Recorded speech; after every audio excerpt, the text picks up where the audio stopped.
Hello, everybody, and welcome to Movies to Fall Asleep To. I'm your host, Tristan Miller. Joining me today is filmmaker, among other things, Gabe Dunn, to talk about the movie's Jaws. How you doing, Gabe? Hi. I love that this is to relax and go to sleep to. Yeah, for me, it's perfect. It's 9 p.m. on a weeknight. I'm ready for honk shoo, put baby to bed. How are you? There are certain podcasts that I listen to fall asleep because the cadence of the voices. Like what? Like Maintenance Phase is one. What's that? I just think, it's Michael Hobbs and Aubrey Gordon. It's like about diet culture, but they're just both so thoughtful that it's just like very soothing. Even though it's about something somewhat harrowing. Yeah. I mean, I think I'll find that a theme between that and Jaws of things you fall asleep to. You must find there's a certain level of chaos that soothes me.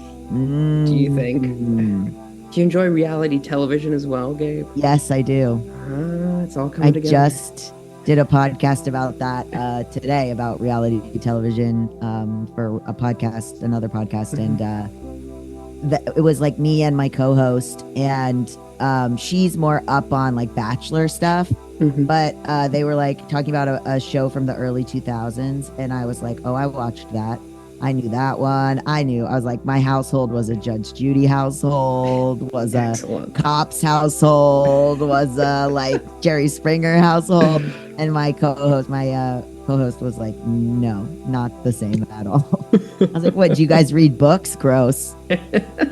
Bunch of losers. Didn't realize I was on the call with a bunch of nerds. My exactly. God.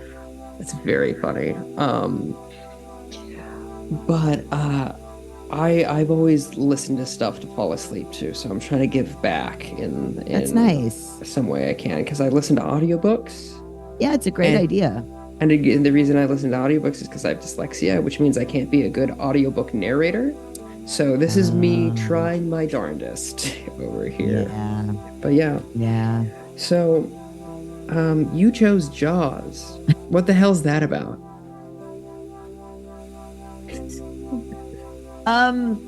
Jaws is like a comfort movie. And I don't really know why, but I there's certain phases I go through, but I watch Jaws like a lot. And I don't really know. I think maybe older movies, I'm sort of like, they can't get you. Like horror, like older movies are like, scary and stuff. They're obviously still scary, but I'm also like, my brain goes, that was in the past. That shark's dead. He's not going to get you. Which is like, so I'm coming to this realization now that I think if it's like, a horror movie, like, I mean, I love The Thing. I watch The Thing a lot. I was gonna say The Thing, yeah. And like The Thing is old, so I'm like, he's not gonna get me. Yeah, The Thing's gone. The Thing's too old. Gone. He died. He died. Yeah, he died. Passed away. There's an obit for The Thing. Yeah, the poltergeist, he's dead. He's gone. That's why I watched The Nun, and I was like, that's not even scary. And then every time I look in a corner, I'm like, The Nun, because that's modern. Even though I'm it's sort of a Jaws situation with The Nun, because it's like, well, just don't go into the church where the nun is. And then always they're like, I gotta go into the church where the nun is. So it's like, just don't go in the water and Jaws won't get you. And then they find ways to be like, you gotta go in the water. You just simply must. You simply must. That's very funny. I find the same thing happening with horror films as well. And I think they're kind of weirdly comforting. I think with someone who has like a certain level of anxiety, they're kind of soothing, where you're like, oh, bad things aren't actually happening to me. They're fake happening to other people. And that like replaces it, My level of stress makes sense. Yes. Here's something that's causing it versus just I'm sitting here with the heart rate of someone being hunted for sport. As that I think it's a tweet that says that. That's very good. Yeah, it's like it's also like the men at the center of Jaws are very comforting men. They're just they want to help, and they've got like demons, and they're what, what I'm realizing, the concept of the baby girl. I'm aware of tangentially of Baby Girl, yes. of the man who is a baby girl? Yes. Yeah, Kyle MacLachlan.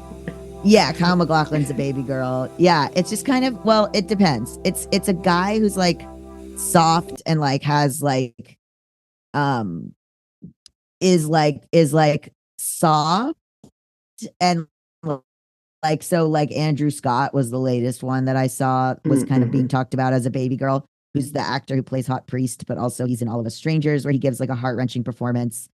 Just like a soft man who feels feelings. But Yeah.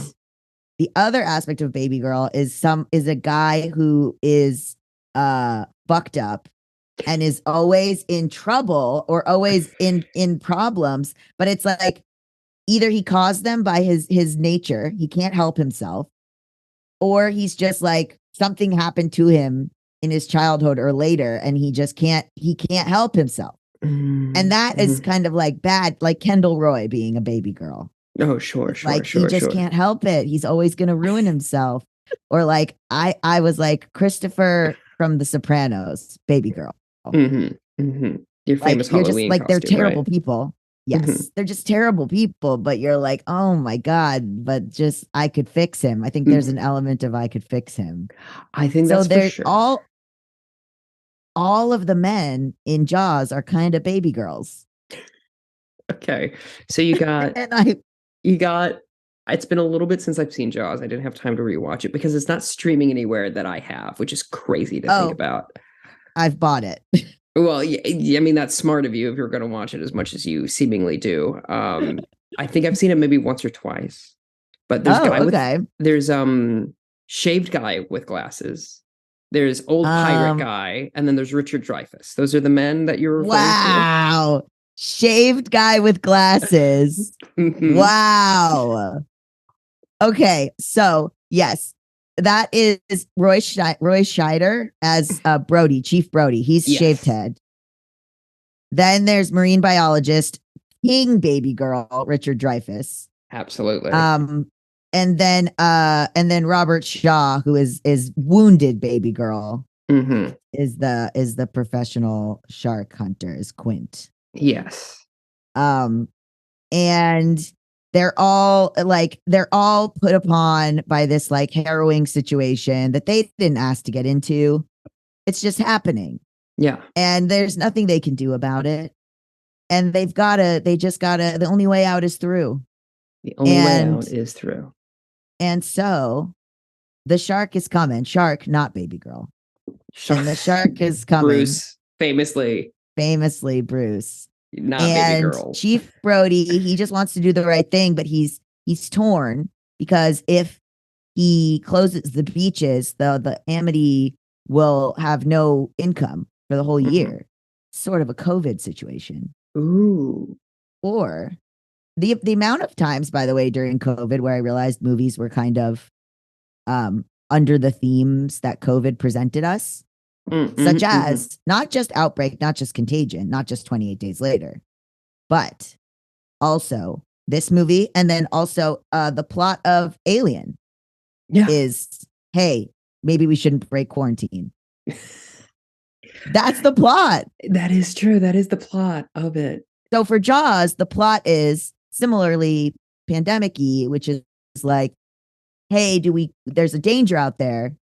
Do we close all of our commerce and all of our tourist stuff and all of our money for the whole year and basically dent everyone's businesses in this whole town because there might be a shark or because one person died? Hmm. Or do we just kind of be like, well, c'est la vie, people be dying. People do be, well, they're going to die anyway. When you think about it, Yeah. you're really just helping them along. Yeah. So there's no good answers. And so that's Yeah. where we find our beleaguered man Brody. There are no good answers. There are no good answers. And then he's with Vaughn, who's just like a scientist who wants to Hmm. study the shark and wants to is like a nerd who just is excited to come across this kind of shark, but also has to deliver bad news all the time. Like they catch one shark and then he's like, this actually isn't the shark. And they're like, shut up. Did And you? then And then Quint, who's like Mhm. so damaged, Yeah, and like then and literally. like literally damaged, and gives his life. Yeah. God rest his soul. Nothing more baby girl than all of these situations. That's true. That's very true. I am pro all three of these men being baby girl. Um, Yeah. Related to the movie, did you Hmm. hear this story that Richard Dreyfuss, he was like, Steven called him up and he's like, "Hey, Richard, I want you to be in this movie." And he goes, "I don't want to do it. It sounds like a bitch to shoot." And then Anything he's with water, anything with anything water with, is a nightmare. yeah, Forget it. harrowing. But then I can't remember the first film Richard Dreyfuss was in, but he went to the premiere and he thought himself so bad in the picture that he got home and picked up the phone and said, "Steven, is it still available?" Because he thought So he would never have a career again. exactly. He was so convinced that he was like, this movie is so bad. I have to get on another movie before this gets released nationally. He I was love so that. convinced. Yeah, so it's really, it's Um, classic neuroticism of an actor.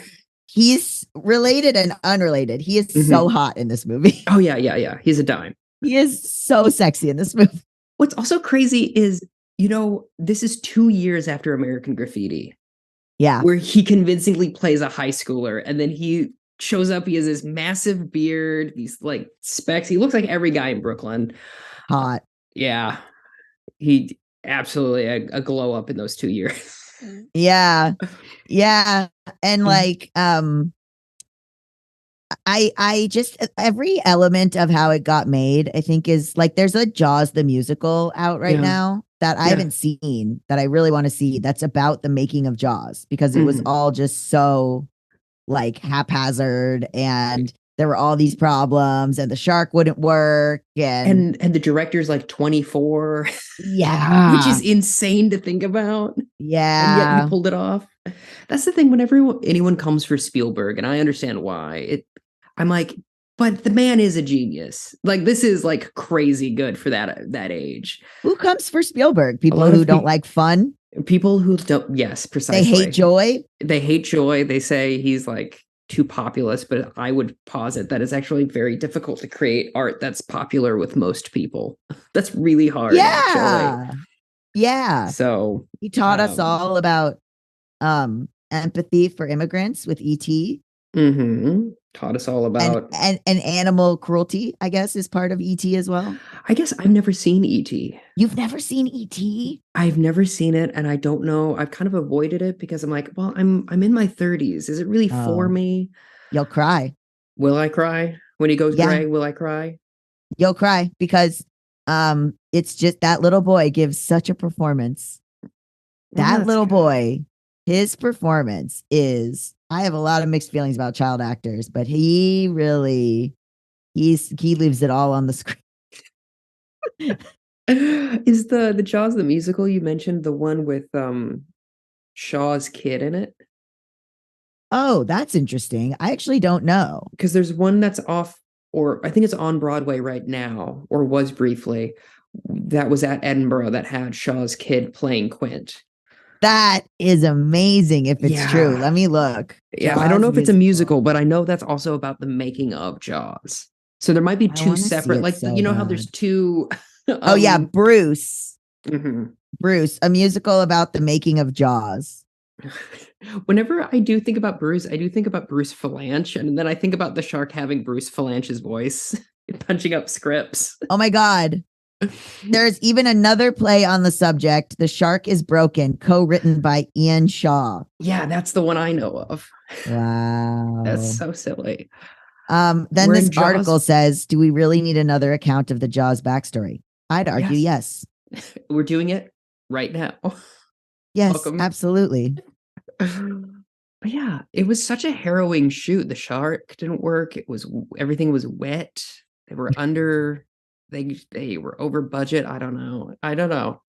What does Richard Dreyfuss think of the play The Shark is Broken? Oh. In an exclusive Vanity Fair interview, Dreyfuss criticizes the play, written by and co-starring Ian Shaw, Dead Ringer's son, for the late Jaws actor Robert Shaw, for what he says are inaccuracies that make him look like a big jerk. Well, you know, Well, maybe Ricky, you shouldn't have been a jerk. I know if the shoe fits. I mean, listen, it's the guy's, your co-star's son. He didn't pull that out of nowhere. That's true. It's also one of those things of like, yeah, Richard Dreyfuss, a famously normal guy, a famously very chill and normal guy to work with. Absolutely. Nothing weird about that, man. And I mean, like, hell, everyone on this call shares a condition with Richard Dreyfuss, I believe. Judaism? So Judaism? No, not that, but that's very I was talking about bipolar disorder. What is more Jewish than having bipolar? No, neurosis. Yeah, but like regular neurosis. Regular neurosis. But like, but so I sympathize with Richard of like being a crazy person, but also maybe don't. I don't know. I don't have an actual good end to that. Maybe sentence. just go, yeah, I was kind of a shitbag during that time, and then just move on. And then just be like, yeah, well, I'm fine now. I'm leveled out. Because the other thing is like, he was also like on massive amounts of cocaine. I assume most people were in the 70s. Yeah, so most people are now. Yeah. Well, I don't know if you have a way in which you go about this. No. But I don't know if you know that there's like, so a woman gets killed by the shark. Yeah. And then the second person who gets killed by the shark is a child. Mm-hmm. And watching it back, I was like, wow, I wonder if that would be something a studio would shy away from nowadays. The fact that the second victim is actually a little boy and he actually dies is like pretty rough for like a action movie. Yeah, I suppose so. Yeah, I do think a studio would be like, we can't kill a kid.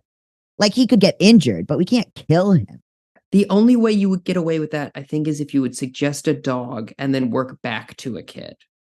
That's the only way I think the studio would be like, well, it's not a dog, so I guess that's better. Yeah, I mean, I couldn't think of the last movie, even a horror movie, where the first victim was a child. It's usually like, we got to get some kills out of the way that are like, this person who you hate anyway, or like someone society has deemed useless, Yeah. So it's very like, it's like a teenage girl and then like a child are the first ones killed. So that's really intense. It's really intense. And it also, I think, does set up the stakes really well of like, these are just two young people going about their business being young people. Yeah. Whereas like, even when, there's a couple of moments where you're like, well, they should shut down the town because people are dying. But then you're like, you understand why. But then you kind of expect like the mayor to be the one who gets eaten next, because like narratively that makes sense, because he's like, keep the town open. But he's not, and he just doesn't. Yeah, it's just fine. They don't punish. You know what it is I'm thinking about now? They don't punish in accordance with the laws of like an action movie today of who gets punished. Yeah, the shark is indiscriminate. He's just an animal. Just hungry. Yeah, he's just an animal. He's not doing the bidding of the audience. Yeah. I don't know that they would do that today. I don't think so. I'm trying to think of like some sort of equivalent. Right? Yeah. And I haven't thought about like, I can't remember the last time I saw a kid die or even really be put in that much peril in a, like even Jurassic, I guess yeah. But like, and I think like Jordy from It is like the last, like, that kid actually dies. True. Yeah. That's like considered one of the scariest, like, of all time. Jaws is scary, but Jaws is just like a big summer action movie. Yeah. Like people think of Jaws as being like people think of Jaws as being like fun and big and like a blockbuster and whatever. And it's a fun ride, but there's also very dark and full of pathos. Like the kid dies. Then we don't like move on. Like, like when people die in a lot of these movies and it's like, oh my God, they knocked out an entire building, but they got the bad guy. Like this kid dies. And then like we hear from the mom multiple times. The mom is like a devastated figure that we continue to hear from. Hmm. They don't brush it under the rug with like, LOL, popcorn blockbuster. There's like, it's like everyone's like deeply traumatized. Yeah. I hadn't So thought pretty about it in interesting. that way, but yeah, that's absolutely very astute. And it does make it more like believable despite it. And I think it kind of comes from a place of like, well, you also don't see the shark, so you're just dealing with Oh, I'm so sorry. aftermath. What? What's up? I was calling Richard Dreyfuss's character Vaughn, but his name is Hooper. Oh, right, Hooper. I don't know if we can go Um, back and edit that's around that. I think it'll be okay, Gabe. I think. Okay, edit around that because I don't want to sound like an idiot. Um, but yeah, I haven't thought of the last time you've seen a kid die in a movie. I generally have like a little bit of a format, but generally it's a very, casual, sleepy conversation about it. But the main question I want to ask you is what about this is comforting to you? Is it people coming together? Is it the score? Is it the aesthetics of the film? Because like I have horror films that I find comforting. Like Misery is really comforting to me because you're trapped in this like warm little cabin, and I'm someone who's like from the north. I'm like, yeah, this reminds me of like my grandmother's home. Let's ignore all the James Caan stuff. You know what I mean? It's very folksy and homey. I'm making a face. I I think the aesthetics, I think I do like the aesthetics of it. Hmm. There's one Wes Anderson film that I very much enjoy the aesthetics of and find very calming is The Life Aquatic. Yeah, same. And I think there's something to like a maritime Hmm. vibe, like the color scheme of like red and blue in the water Hmm. that is like very comforting to me. And I mean, I'm from Florida, so maybe that's it, but I don't really know. I tend to like that color scheme and stuff, like a red and a blue. Hmm. Um, and I think also it's like a vacation town. So it just feels very like, hey, we're here for the summer. Like it's contained as Hmm. well, where it's like this sleepy little town, everything's happening. I kind of like that the stakes are high. I like a story where the stakes are high in this one place. And then it doesn't, like, if you talk to someone in California, they would not know what was happening in Amity. You know what I Yeah. mean? Yeah. I Yeah. don't, I mean, it's fine when it's like an Avengers thing and the whole world is in peril. But I Hmm. do like when the stakes are very high in one town. Like, speaking of Mm. it, too, right? Like, Derry Yeah. is really the only place affected. Yeah.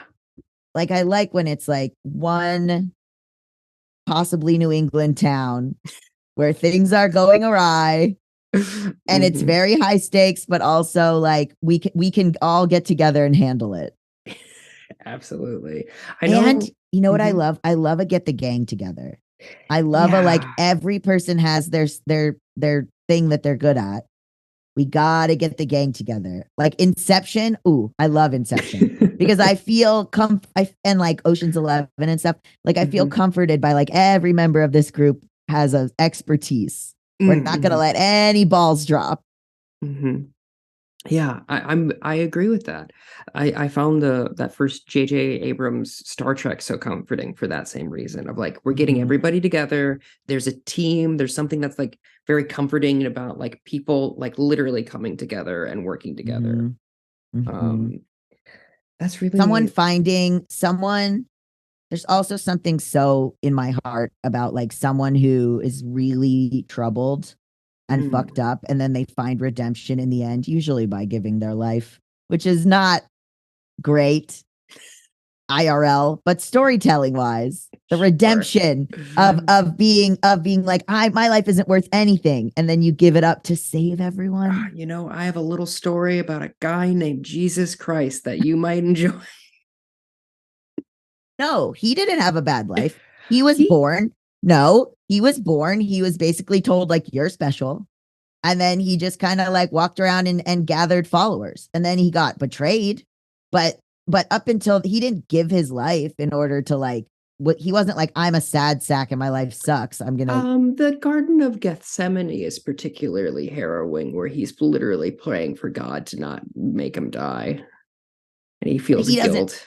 Yeah, but he doesn't want to die. I'm saying Yeah. this person is like, my life sucks and has no meaning. There's a Mm, specific mm, trope. mm, He's mm, like, my mm. life sucks and has no Yeah. meaning. And then he ends up Yeah, like a Ben being a Solo. pivotal part of, yes. Oh, baby girl. Absolutely. Kylo Ren, not baby girl. Ben Ben Solo, Solo, baby girl. baby girl. I know. You're telling me that I'm some kind of baby girl? I don't understand. That's pretty good. Hey, thanks. Do you think he would be in a remake of Jaws? I just got a flash of him as Brody. That would be really good. I don't Yeah, think I think if Steven was doing it, he'd do it. Because he seems to be like, I'm only interested in working with specific directors, and that's what I want my filmography to be. He's like, I don't really care what the project is, as long as it's a good director, if that makes sense. So I think he if finds Steven was, he's hmm? nothing. I was going to shit on Noah Baumbach for a second. Yeah, well, sure, fair enough. But yeah, I think if Steven was back, he'd defo do it. Or if like JJ comes back and is like, hey, I need to reboot fucking Jaws. Can you help me out, pal? And he's like, well, I do owe my career to you, I guess.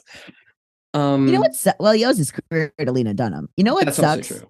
Mm-hmm. is that they make these new shark movies. Here's the other thing, The Meg. Tristan, is they make these new shark movies and they're like, what if we made the shark so scary? And let me tell you something. A regular shark is scary enough. Yeah. In Jaws, Yeah. he's like a little bit big. Yeah. He's like an abnormally, he's a thick a boy. little big. He's as I quote, I think it's a quote from Hooper, an absolute unit. Yes, he does say that. Absolute units corrupt absolutely, as we know.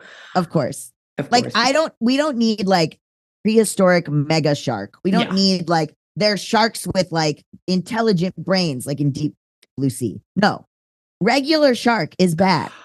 Regular shark is bad, and I would argue a dumb, hungry animal is perhaps the scariest thing to encounter. Because like if it's like a super smart, like even that's something about like Planet of the Apes, which I really enjoy, but it's like what's scarier than Planet of the Apes? Just a pissed off gorilla.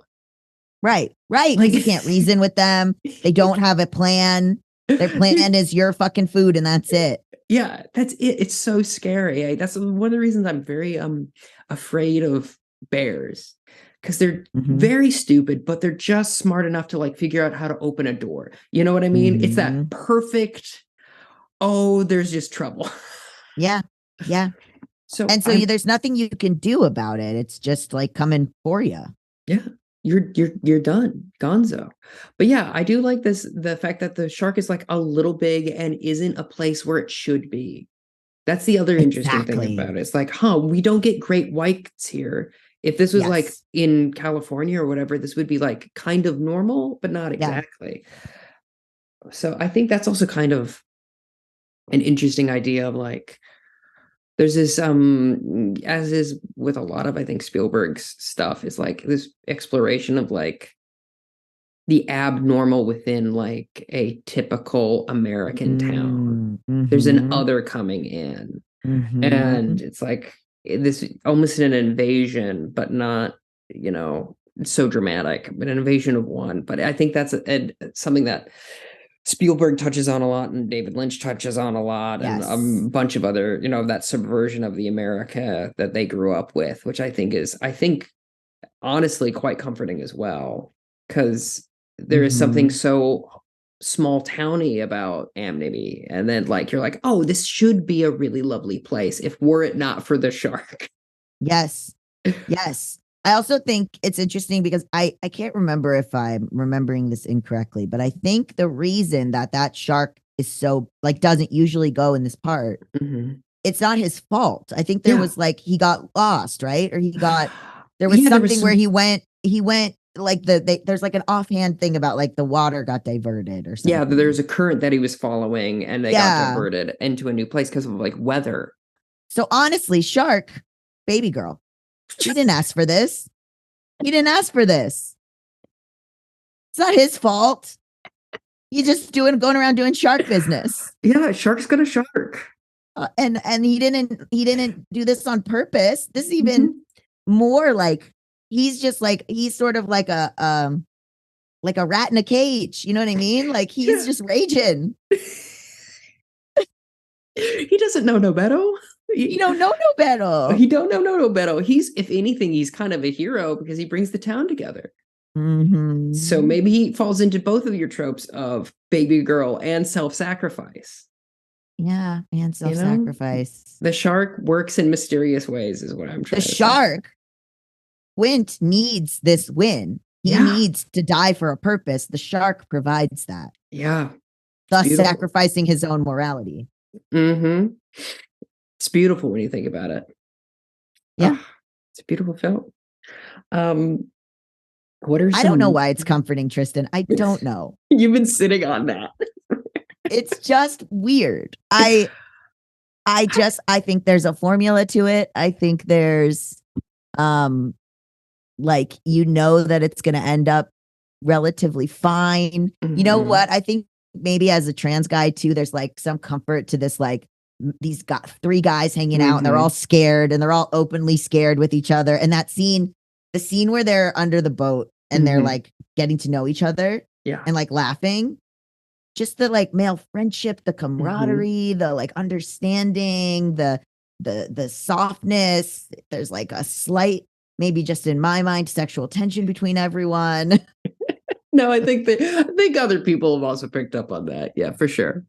Yeah, it's kind of Yeah. like, yeah, and they're like, they're drunk and they've all got scars. I Like would it's say just in that scene particularly, there is kind of a sense of like, well, anyone could kiss at any moment. It does kind of feel like, exactly. when you're in your like second year of college and you go out for drinks, and you're like, oh my God, is one of us Anyone good? could Are we gonna kiss? What? anyone could kiss at any moment. At any moment. And that's my favorite genre of thing in general. Oh, sure. Yeah, 100%. See But also, like, go ahead. what? See also J.J. Abrams' Star Trek. Exactly. That's the energy. Like, okay, I think with Big that, kiss energy. yes, I think with that, people are like, oh, Finn and Poe, like they're gay. But it's like, sure. But also like any two characters alone in a room seem like they're about to make out. And I don't know what that is, but I love it. There's like this level of, I think with specifically intense situations and also specifically like wartime films, there's a level of intensity that feels like it is like and also intimacy that feels, if not sexual, like romantic kind of inherently, where Yeah. you're like, most conversations don't feel like this. Yes. Where you're looking someone in the eye and going, yeah, let's do it. Which is like, they could all die tomorrow. Mhm. They're all gonna like, they're all in this intimate understanding that they're giving their lives for each other. They're in this situation. Yeah, for sure. Yeah. And like, they've all been through a lot. And that's why, and like, it's just a bunch of men on a boat. Who's gonna tell? Who's gonna tell? Who's gonna tell? Nobody's gonna tell. I know. One of them's dead soon anyway. I do have a question for you. When did you first see this film? Late, because I used to be Okay. very scared of sharks. Oh, really? Yeah, I used to not like them. I saw a video very young of like in like a class. So like in Florida, I went to this like day camp and they had different like things you could do at the camp, and I was in like some like fish class. I don't really know. And so like one of the things was we would go down to the river canal ? I'm in second grade here. Go down to the river, the canal, and catch crayfish and stuff like that and bring them back to the lab and be like, ooh, what did we catch? So like little minnows or whatever. You catch stuff in like a bag and then you go and look at it. Mm-hmm. Again, I'm 7. So I assume now, thinking back on it, I'm like, we were taking live animals from the canal back to the camp, whatever. So, but it was a lot of catching crawfish and crayfish and stuff like that. And then, and minnows, and then, and tadpoles. And so in that class, we watched some video about like the danger of sharks. And I was like, not for me. No, thank you. I'm So I good. didn't like them. And then that fear turned into love. Wow. Same thing happened to me with horses. You used to be afraid of horses? Well, I loved horses. Then I got bit by one, which was my own fault. Then I love them again. I mean, I spent a lot of time on them as a kid because like we did not in a fancy equestrian way, in a like my dad we went to the Circle F ranch and shit, and like I grew up in Florida again, so like horses that way. Mhm. And Isn't it interesting how to interact with horses as a kid, you either have to like be really rich or really poor. There's Yep. no like I think like about that all the time. Because like I Because- grew up around horses. It's because my uncle had a ranch, you know. Yeah. Because he was trying his best out I think there. about that a lot. Yeah. I think about that a lot because I've gone on trips where it's been like, oh, we've gone horseback riding, and it's like, does anybody have horse experience? And it's Mhm. usually me and the richest fucking girl there. It's like two, you know what I mean? And and she's like, I danced show ponies. And I'm Oh my like, gosh. that's cool. I was like, my dad put me on a horse when I was like, 5 and was like, deal with it. But Yeah, and we like, lessons that and it was just not getting right. thrown And it off. was absolutely not a real place. Like it was like lessons at like some guy named Bill's house, like like ranch. Like it was not real. But Mhm. but then it became sort of clear to me, like all of a sudden, that horses were wild animals, similar to like Mhm. at some point in when I was like 25 or 26, I was like, I don't actually control this horse. Like Yeah. this is crazy. Like the horse could do anything to you. And so I would like be like kind of put off by the look of them. Mhm. And just like their snarls and their eyes would be scary. And I'd be like, oh my God, the horse is so scary. And then it just went away. And now I'm like, oh, and I like am totally fine. But for a minute, I had that jarring realization of like, this is an animal. Yeah. Now I love them. I am happy for you, number one. Congrats for getting over that fear. That's big. That's big. I'm glad. Yeah, I love horses. I love to ride a horse. I love to pet a horse. I love to give them a carrot. They do kind of scare me in as much as the look of them is quite haunting. And once I Right. learned that the reason like their hoof is like that last bit of their leg is like a fingernail that Yes. connects back in. Once I learned that, I'm like, I don't know if I like a horse anymore. But just because I'm like, that's weird. But I kind of feel the same way about, and please hear me out on this, dogs. Because What? on one hand, I love a dog. I think they're beautiful, loyal creatures. But on the other hand, they're an animal that can kind of just snap any minute. And My 7-pound chihuahua well, fair enough. is Like no, Tristan, I don't even call him a dog. I say that he's legally a hamster. Like fair at point this, with the like Chihuahua. that's a dog. He's a guinea pig. Like there's no there's no dog element to this animal. Sure. He's I a understand. mouse. He's a mouse. I can Yeah. get behind on that. And like it depends on like the breed and everything, but I think that I've been around enough bad dogs growing up that were like chasing kids and whatnot. That, Yeah. like I'm a little bit more wary of dogs than I think the average person. But If you anyway. have Mhm. you know what I hate? Mm. Kangaroos. That's interesting. They're freaky. Yeah. I hate them. If They- you're a listener to my other show, Just Between Us, Mhm. I have been on a anti-kangaroo lobby rant for better part of 3 years. Where the Kangaroos kinda audience coming for you. Yeah, the audience is aware of my hatred of kangaroos. And as soon as I said, you know what I hate, probably the 4 people listening to this from JBU who came, not in general, but who came over from JBU are like, Gabe's about to say kangaroo. Yeah. Can I tell you? They are scary. They are frightening. They are weird. Horrifying. They're ripped for no reason. Horrifying. They're also kind of like vermin down there. They'll get anywhere and then they're a pain to get rid of. It's like No. I love those little freaks, but I also I can understand why you fucking hate them. I No, think they most look- there's- Australians would also be like, "Oh yeah, I hate the rose." Like get No, everywhere. they're not. Okay, that was a very good accent. Thank you. But you've spent time. Nearby, There's They just look like people and they're scary and you They can't do look reason like with them. they kind of look like if a 7-year-old drew a skinwalker. You know what I mean? Yes, that's why. Very They're too haunting. humanoid. They're Yeah. humanoid. Don't like. And then you Boo. can't reason with them and they're very strong. They're very strong. They'll kick the shit out of you. And here's what They'll happened.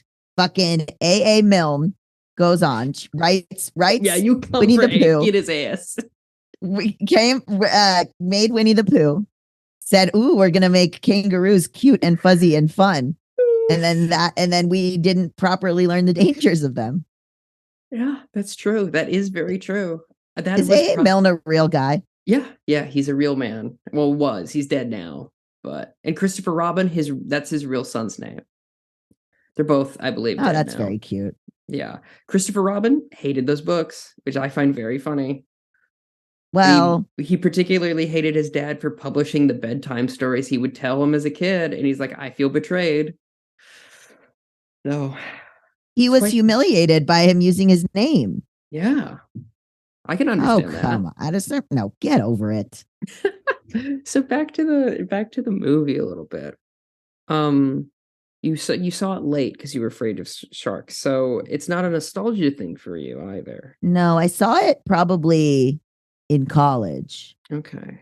Um, and then I think like part of me, I like going back through the movies that you should have seen that Mhm. everybody, uh like like I'm like, oh, if I realize I haven't seen something, like if it's like, oh, I haven't seen Goodfellas, oh, I've never seen Citizen Kane, I've never seen, if I think of something like that, I'll be like, oh, I should watch that. And then I like go and watch it because I'm like, well, I don't know, that's part of the zeitgeist. I should know it, or it's part of the, you know, uh, I'm also like very interested in like the behind the scenes of filmmaking a lot as I am a filmmaker. So mostly hearing like, oh, there were so many problems behind the scenes. I'm like, well, I got to see what the finished product was. Mhm. Like what was this?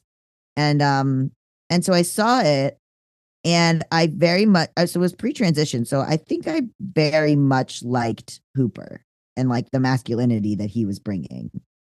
And I tended to latch on to these characters that were sort of soft boys Mhm. and just be like, "Oh, I like them." Unclear why.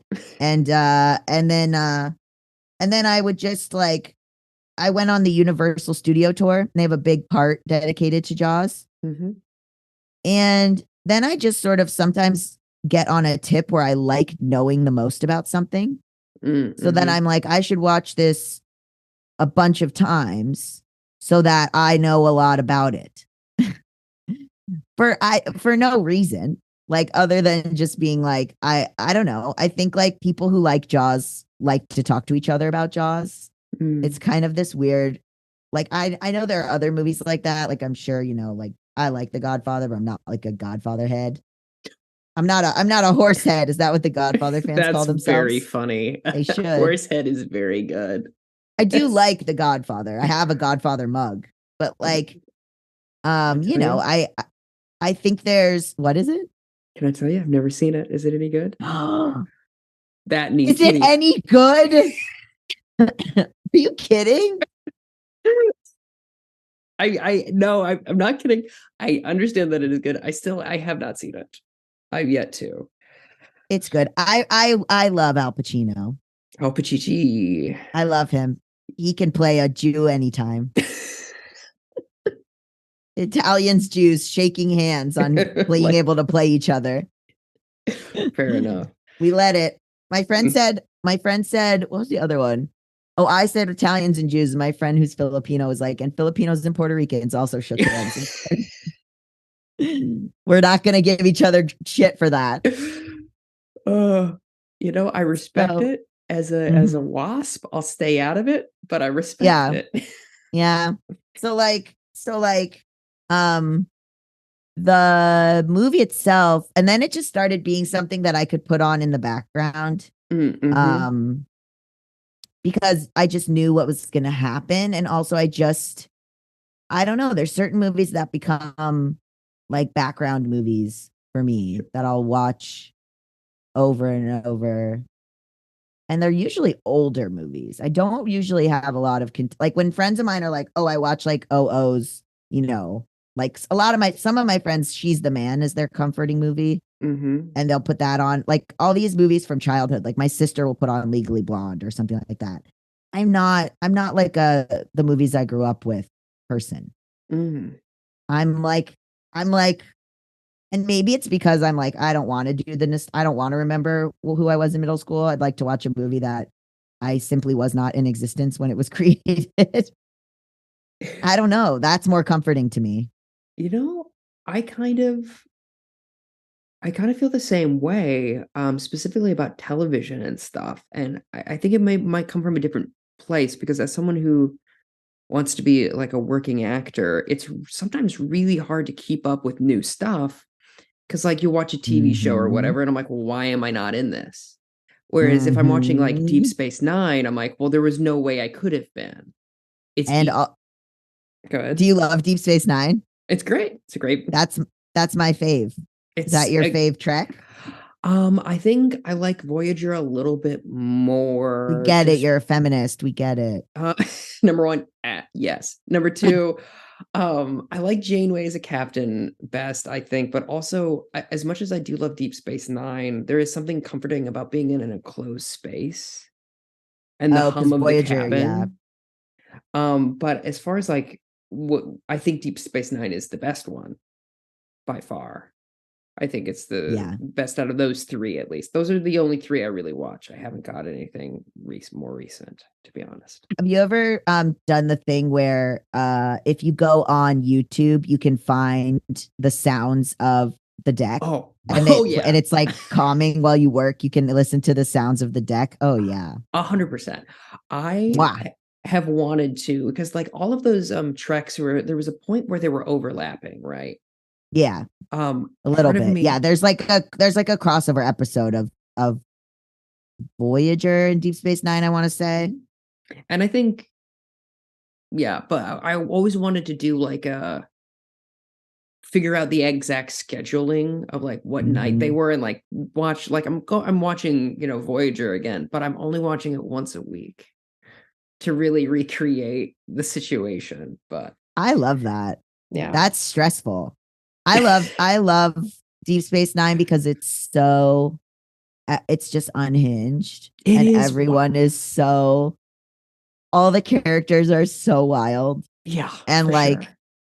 I have this very funny like there's like a tweet thing that's like or Tumblr thing that's like welcome to they're like oh someone be like oh Star Trek is just so much lore and so prestigious like I could never get involved and then it's like welcome to Deep Space Nine, we've got trans goo guy who everyone shits on woman like or no it was police captain goo, trans worm, Dr. Twink, guy everyone shits on, lesbian warlord, like or lesbian terrorist, Yeah. like a guy who you like the prop, like it's just like this Yeah. very funny. First of all, trans worm and Dr. Twink made me laugh so That's hard. so good. It's certainly a very gay series. And then also I Yeah. feel like they were allowed so many more risks. Cause like they do like alternate timeline shit. And then they also do like the Yeah, baseball mirror episode. universe. The baseball episode is so good. Yes. Where they when they're in that Okay, sorry, this version. is it. Yeah, go ahead. Oh yeah. This is one of the versions.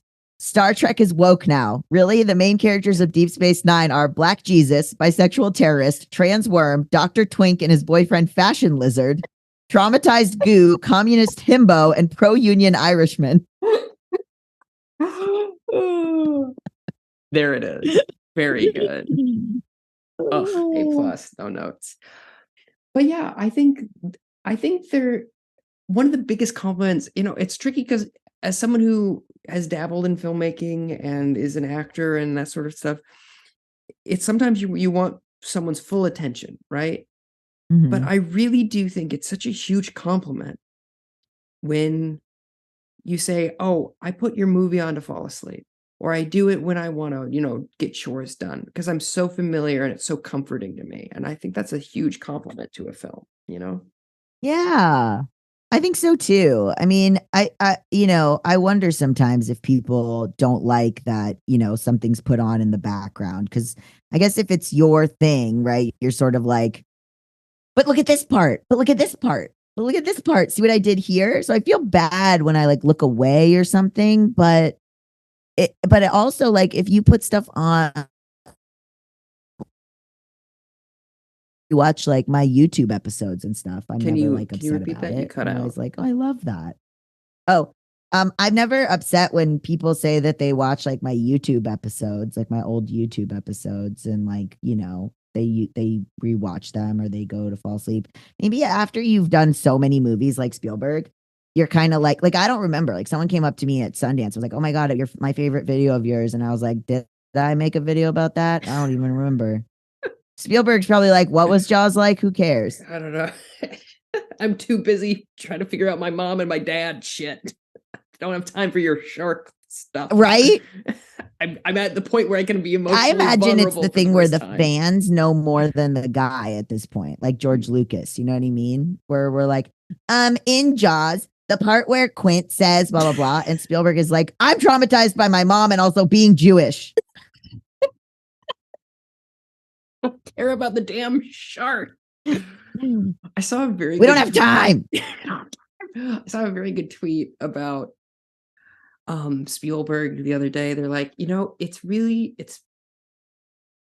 one of the biggest criticisms that he's got is that like even in the most serious subject matter, he'll still put that very cinematic polish on stuff. And people have criticized him for that. So what? And then Fablemans came out and he's like, yeah, no, I literally can't stop myself from doing it. That's my whole problem, is that's how I see everything. Yeah, who cares?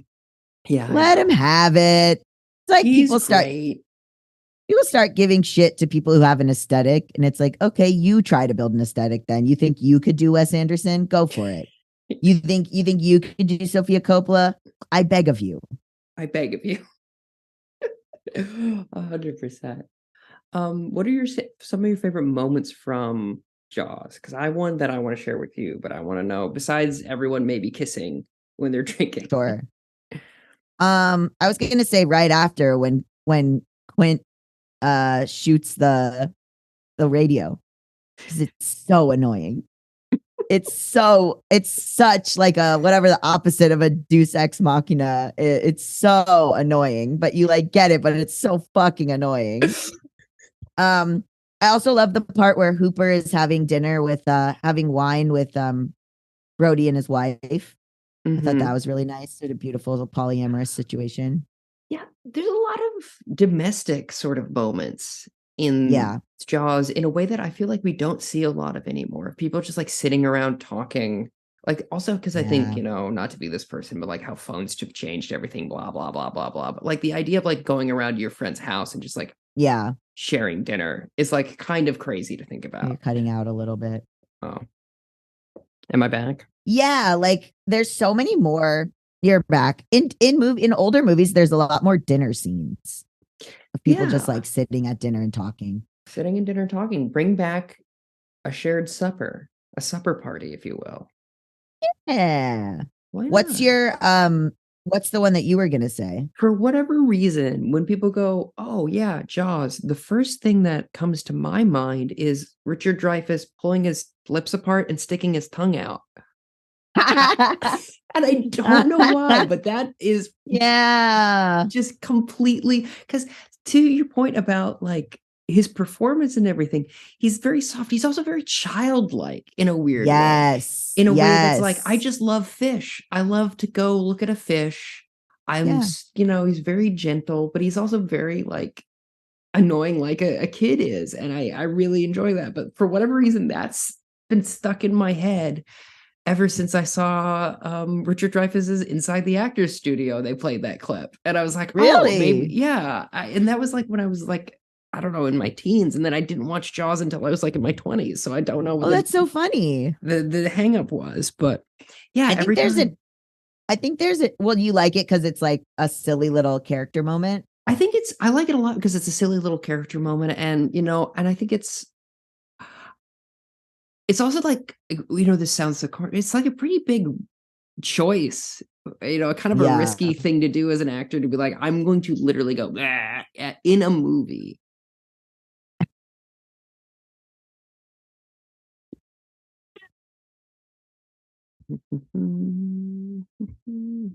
He's a real guy. Am I frozen? You were Am frozen. I frozen? Yes. Could you please repeat? Oh, I was gonna say, he's a real guy. Like he Yeah. made the character like a not a two-dimensional character. And like there also is this ongoing thing of am I frozen again? Oh, you're good. I'm just listening. Okay. Oh, there's this ongoing thing too. I'm piecing together of like soft little guy with an expertise. But like I guess I wouldn't count um Dr. Ian Malcolm as a soft little guy. But he's certainly sort of effeminate in Jurassic Park. Yeah, there is something. I think like a just a little guy with some expertise, and he's kind yeah, of hot. 100%.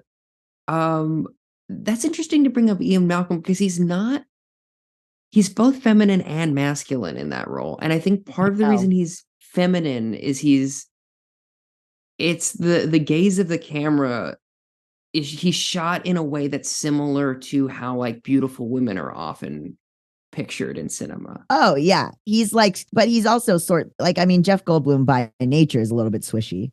Yes, so like 100%. I'm bringing that back. I'm bringing swishy back as a thing we say about people. Swishy, it's like my grandmother describing like Jack from Will and Grace. You know what I mean? He's a little swishy, a little swishy, a little like me. He's a kind of swishy. Are they? Yeah, that's very funny. But yeah, I do think a soft little guy with an expertise is a very compelling character trait. Here's the mistake that they're making now. Instead of soft little guy with expertise, they're casting Chris Pratt. They're casting like hot guy with expert. We don't want it. No, we want we don't want it. We want a little guy with expertise. I'm trying to think of the latest, like the closest we have is like a Tony Stark, but he's still Jack. He's hot. And I was gonna say like Mark Ruffalo as the Hulk is so baby girl, but and he is a soft little guy, but he's still current day Mark Ruffalo. He's not like, if he was like 90s Mark Ruffalo, I'd give him soft little guy. But like he also doesn't. He's like a scientist, but they don't really play into him being a scientist that much in the Avengers. Who's like I feel like it can't be a movie that's like because it can't be a movie where they're the star kind of. They have to be part of like a group. Like almost like, again, to bring up Inception, like Joseph Gordon-Levitt in Inception, maybe. Yeah, absolutely. Kind of or like what's a movie that has come out? What's a singular film? Name a movie. For $1, name a movie. For $1, name a movie. You know what I mean? Yeah, absolutely. It's kind of like whenever I try and think of a singular film, it's like in my or like a movie that, do they even use that anymore? Is what I'm saying. Is it always some like buff guy? It's always some buff guy. I mean, I think in general, the way specifically men's bodies are, everyone's roided out in a way that's like, I mean, they even like Alan in Barbie. They're like, he's Alan. Yeah. And I'm like, okay, relax. All right. Relax. I like that as a response. Relax enough. Yeah, they're like, all of these guys are Ken's and he's Alan. And I'm like, sure, I get it. But also like, it's like, I like the idea that Alan is trans guy coded. That just seems right. Yeah, that he's 100%. like that would be fun if that character was played by a trans guy. But like, I guess it would open up a lot of whatever. But also like, I'm just gonna say he's coded that way. But the thing of like, that's the sort of soft guy masculinity. But then they ascribe it to Ken a little. Yeah. I don't think Ken is a baby girl. Ken's not a baby girl. Absolutely not. But Michael Cera in that movie is also not a baby girl because he's just kind of a happy guy. Yeah, true, true. I feel like I feel like Michael Stuhlbarg often brings like that warmth and gentleness that we are Yes. sorely missing on screen. And he's Yes. always a little guy that Yes. knows a thing. Like, have you seen Men in Black 3? No, is he in that? He is in it, and he's a little guy with a very specific thing that he can do. So you might enjoy him in that. And he has like these bright, beautiful eyes. It's so fun. It's a great performance. First thing I saw him in, and then he just, Really? yeah, I just watched a few months ago. I just watched A Serious Man. it's so good, eh? So good.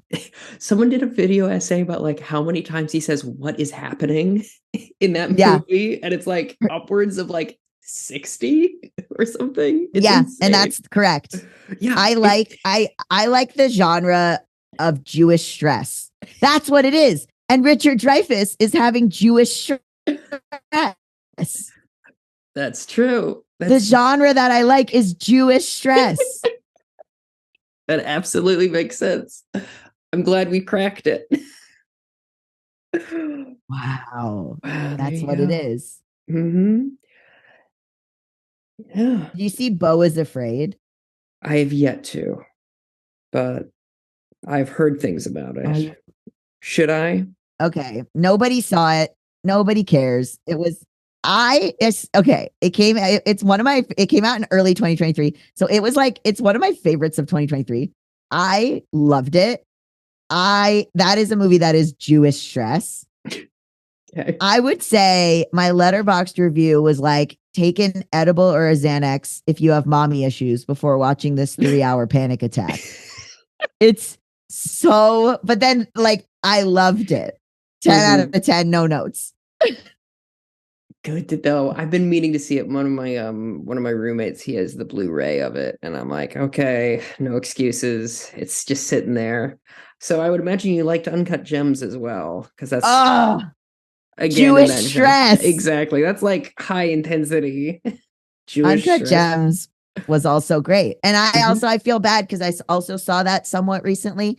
And I was like, oh, Julia Fox is an incredible actress. Yeah. Yeah. No, she's very good in the picture. Really good. Yeah. No, she's great. The whole movie's very good. Very stressful, but very good. But I thought she was just like a nothing in it from, because people were making fun of her. She's fantastic in it. Yeah, she's so good in it. She's very much a standout performance in that thing. Mm-hmm. Mm-hmm. What else about Jaws? Well, would you kill the shark?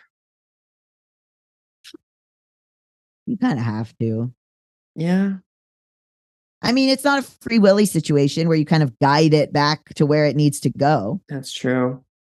It's I guess kind of they opposite could, of the but save the cat situation. I kill the shark, save the cat. That's the binary. Yeah. Maybe it's a look at sort of like punitive justice, where it's like we can't rehabilitate the shark. We have to kill it. We can't sort of do restorative justice with the shark, where he meets with Mrs. Kinter and sort of apologizes for the whole eating her son thing.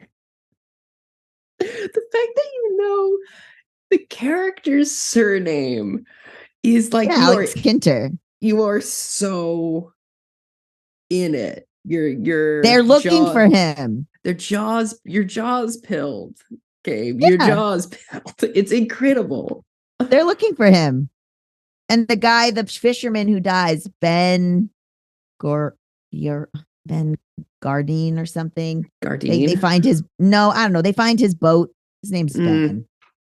Anyway, that's one of the things. They find the big tooth in the boat.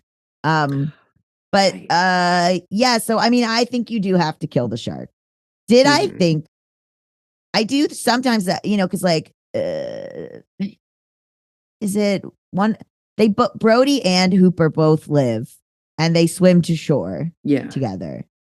And I think that's a lovely ending. I was at first pass. I understand now why Quint had to die. At first pass, I was pissed. Oh yeah, of course. I was mad. I didn't want him to die. I wanted everyone to survive. But I also know now as a screenwriter, somebody's got to go. Somebody's got to go. I thought Hooper was gonna get yeeted as well. I thought it was just gonna Because he's in be the cage. because he's in the cage. I'm like, rip to my, I said out loud when I watched them film, rip to my man Richard Dreyfuss. Yeah. But he doesn't, and that's a Yeah. nice surprise at the end. Have you seen any of these sequels? No. Do you refuse to? I don't know what happens in them. Do they return the guys? Is it what happens? The Does anyone guys make a don't. return? Oh, okay. I'll tell well, you who does. The shark. He's back. well, the shark. Brody is back. Brody Brody's back? comes back. Okay. Yeah, Brody's back. I haven't seen any of them either. All I know is the shark somehow survives that explosion. Wait, the actual first shark is back? I think in the- No. It's another shark. Oh, really? A second shark. Isn't it like the brother of the first shark? He's like, Get the fuck out of here. No way. The brother. How do they know? He's I the don't brother of the know. second. He's a brother of the shark. Oh, he's the brother of the shark. I You don't know what? man. They had to. I'm reading the description. I guess they had to re-up everything because now I'm looking at the description and it's like flare guns and explosions and and I'm like, oh, okay, they really had to sort of, make it more. Oh, Brody calls Matt Hooper for assistance, but he is in Antarctica on a research expedition. You know, they got Dreyfuss for one phone call. Yeah. Like one scene somewhere where it's like a phone call. I like to think that he's on the an Antarctic mission and he's getting thinged as Whoa. and he's like, I just can't cut a break. Wait. Wouldn't that be great? Write that crossover. I will. Oh my God, wait, that's amazing. Hey, thanks. I love that idea. Wait, hold on. That would be crazy. They should have done that. Well, okay, hold on. Jaws 2 takes place in 1970. Okay, it takes place in 1978. Okay. And The Thing takes place in 1982. Okay, Yeah. so it can be the base. So The Thing already happened. Well, I mean, depending on what you want, The Thing's still out there. That ending. The Thing could easily still be We out don't there. know. Well, we don't know. Exactly. That's what I'm saying. That's the thing. Okay. That is the thing. The Thing happens in 1982. The Thing gets out. He's escaped. The Thing, the alien. He turns into a shark. He's 1975's Jaws. That's they kill it. But do they kill it or does it get away and go into the body of Matt Hooper? Whilst in the body of Matt Hooper, he's not on an expedition in Antarctica. The Thing's going back to finish the job. He's trying to get back to his spaceship. He's trying to get home. The Thing too. Richard Dreyfuss as the Thing. I would watch that. I would 100% watch that. That's so good. I think that's a great way to kind of wrap things up because we kind of dipped our toe into the other podcast, the focus testing podcast. Now you are frozen again. Perfect. Oh, am I back? You are back now. It's telling me Okay. that my internet connection is unstable. I'm aware. Thank you, Zoom, for letting me know. Okay. Well, thank you yeah. for having me. Of course, yeah. It's always a pleasure to talk to you specifically about movies. Love doing it. What is there anything that you want people to know about you that might listen to this podcast that might not be familiar with who you are? Oh, my name's Gabe Dunn. I have an Instagram, Gabe S. Dunn. I also do a podcast called Just Between Us, which is a variety show. I do a podcast called Bad with Money. That's about money. And I do a new show called The New Guys with River Butcher. We talk about trans guy stuff, but also it's for everyone. And I love movies. I love the movies. And I am on Letterboxd. And I also am making a movie called You and I, You and Me that you can follow at You and I, You and Me Film on Instagram. And there's always updates there. And today, Mark Duplass donated to our Seed and Spark. That's so good. It was That's really great. crazy. I know, it was crazy. So Congrats. yeah, it was wild. So that was a fun thing that happened yesterday and today. That's great. That's superb. Yeah. Um, Yeah. I'm glad. I'm happy for you. I'm excited to see Thanks. the film when it comes out, Thanks. and excited to hear updates as it moves forward. Yeah, I don't have anything else to ask you about Jaws other than why? No. I also, listener, if you're still awake, go to sleep. You're supposed to be asleep by now. It's past your Hmm. bedtime. Honk shoe, honk shoe. Off to dreamland you go.